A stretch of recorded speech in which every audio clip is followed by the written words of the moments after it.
මගේ තේම ඕඩර් එක එන්න තිබුණේ මැයි 19. හැබැයි ඒක ආවේ මැයි 25 පහු වෙලා.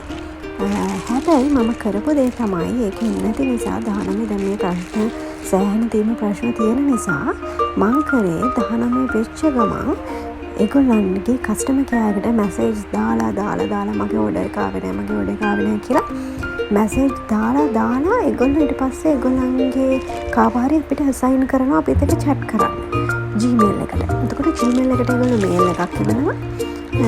ඔයාගේ ඕඩර් එක මෙන්න මෙහෙමයි කියලා ඒගොල්ලෝ ඒ ඕඩර් එකේ ස්ටේටස් ඔක්කොම යාලා Gmail එකට අපිට දානවා. මේක දැන් ඒවා සයින් කරලා ගන්න ලෑස්තිලා ඉන්න එහෙම කියලා දානවා. කොහොම හරි මම chat කරලා මන්ට ඒ අයිටම් පැක් දෙකම ආවා.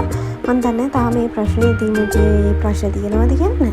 හැබැයි මගේ ඕඩර් එක නම් මම කොහොම හරි chat කරලා ඉවරලා ගත්තා. ඒගොල්ලෝ ඒක track කරලා අපිට ඒකේ ස්ටේටස් කියන නිසා ෆාඩ කියලා එක්ස්ප්‍රස් එකකින් තමයි ඇවිල්ලා තිබුණේ. ඒගොල්ලෝ අපිට මැසේජ් එකක් දුන්න මේ වගේ ඩිලිවරි එක නාතේ අපේ අයිටම් එක එවනවා කියලා. ඔයාලගේ තියෙන මොනවාරි අයිටම් කැඩෙන මෙතන තියෙනවා. ඔයාලත් ඔයගොල්ලෝගේ ඕඩර් එකට ගිහපුවම එතන ඔයාලට check කරන්න තැනක් පෙන්නනවා.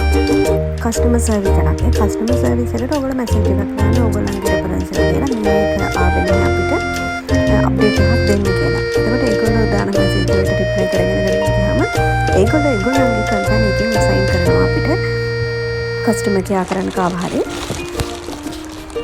මේ ඕඩර් එක ඩොලර් LKR 8000ක විතර අයිටම්ස්. හැබැයි මම ගත්ත ඇඳුම් ටිකත් ඔක්කොම මාර වර්ත්.